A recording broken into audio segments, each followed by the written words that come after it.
ಕರ್ನಾಟಕ ಪ್ರೌಢ ಶಿಕ್ಷಣ ಪರೀಕ್ಷಾ ಮಂಡಳಿಯವರು ಈಗ ಮೊದಲನೇ ಬೋರ್ಡ್ ಎಕ್ಸಾಮ್ ಆದ ನಂತರ ಯಾವ ವಿದ್ಯಾರ್ಥಿಗಳು ರಿವ್ಯಾಲ್ಯೂಯೇಷನ್ಗೆ ಅಪ್ಲೈ ಮಾಡಿದ್ರು ಅಂತ ವಿದ್ಯಾರ್ಥಿಗಳಿಗೆ ರಿವ್ಯಾಲ್ಯೂಯೇಷನ್ ರಿಸಲ್ಟ್ ಅನ್ನ ಅನೌನ್ಸ್ ಮಾಡಿದ್ದಾರೆ. ಕರ್ನಾಟಕ ಶಿಕ್ಷಣ ಇಲಾಖೆ ಅಫಿಷಿಯಲ್ ವೆಬ್ಸೈಟ್ ಅಂದ್ರೆ KSEAB karnataka.gov.in ವೆಬ್ಸೈಟ್ ನಲ್ಲಿ ವಿಸಿಟ್ ಮಾಡಿ ರಿವ್ಯಾಲ್ಯೂಯೇಷನ್ ರಿಸಲ್ಟ್ ನ ಚೆಕ್ ಮಾಡಬಹುದು. ಮತ್ತೊಂದು ಅಪ್ಡೇಟ್ ಏನಂತ ಅಂದ್ರೆ KCET ಎಕ್ಸಾಮ್ ನಲ್ಲಿ ತುಂಬಾ ಔಟ್ ಆಫ್ ಸಿಲೆಬಸ್ ಕ್ವಶನ್ಸ್ ಅನ್ನು ನೀಡಲಾಗಿತ್ತು. ಈ ಕುರಿತಂತೆ ಸೋಷಿಯಲ್ ಮೀಡಿಯಾದಲ್ಲಿ ಚರ್ಚೆ ಆಗಿತ್ತು, ಹಾಗೆ ನ್ಯೂಸ್ ಪೇಪರ್ ಅಲ್ಲಿ ಸಹ ಬಂದಿತ್ತು. ಇದಾದ ನಂತರ ಕರ್ನಾಟಕ ಪರೀಕ್ಷಾ ಪ್ರಾಧಿಕಾರದವರು ಒಂದು ಎಕ್ಸ್ಪರ್ಟ್ ಟೀಮ್ ಅನ್ನು ನೇಮಕ ಮಾಡಿ ಯಾವ ರೀತಿ ತೊಂದರೆ ಆಗಿದೆ ವಿದ್ಯಾರ್ಥಿಗಳಿಗೆ ಅಂತ ಒಂದು ರಿಪೋರ್ಟ್ ಅನ್ನು ರೆಡಿ ಮಾಡಲಿಕ್ಕೆ ಹೇಳಲಾಗಿತ್ತು. ಹಾಗೇನೆ ವಿದ್ಯಾರ್ಥಿಗಳಿಗೆ ಯಾವ್ದಾದ್ರು ಡೌಟ್ ಇತ್ತೋ ಅದಕ್ಕೆಲ್ಲಾನು ಆಕ್ಷೇಪ ವ್ಯಕ್ತಪಡಿಸೋದಕ್ಕೆ ಟೈಮ್ ಅನ್ನು ನೀಡಲಾಗಿತ್ತು. ಕ್ವೇರೀಸ್ ರೈಸ್ ಮಾಡಿದ್ರು, ಅದನ್ನೆಲ್ಲ ಪರಿಶೀಲನೆ ಮಾಡಲಾಗುತ್ತೆ ಮತ್ತು ಮುಂದಿನ ದಿನಗಳಲ್ಲಿ ಇದಕ್ಕೆ ಯಾವ ರೀತಿ ಸೊಲ್ಯೂಷನ್ ನೀಡಬಹುದು ಅಂತ ಕಂಪ್ಲೀಟ್ ಡೀಟೇಲ್ಸ್ ರಿಲೀಸ್ ಆಗುತ್ತೆ.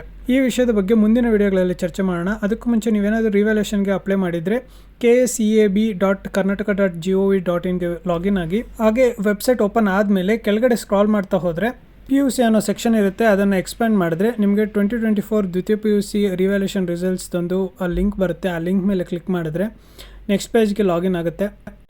ನೆಕ್ಸ್ಟ್ ಪೇಜ್ನಲ್ಲಿ ನೀವು ನಿಮ್ಮ ರಿಜಿಸ್ಟ್ರೇಷನ್ ನಂಬರ್ ಮತ್ತು ನೀವು ಯಾವ ಸ್ಟ್ರೀಮಲ್ಲಿ ಅಪ್ಲೈ ಮಾಡ್ತಾ ಇದ್ದೀರಾ ಆ ಸ್ಟ್ರೀಮ್ದು ಡೀಟೇಲ್ಸ್ನ ಎಂಟರ್ ಮಾಡಿದ್ರೆ ನಿಮ್ಮ ರಿವ್ಯಾಲ್ಯೂಯೇಷನ್ ರಿಸಲ್ಟು ಡಿಸ್ಪ್ಲೇ ಆಗುತ್ತೆ.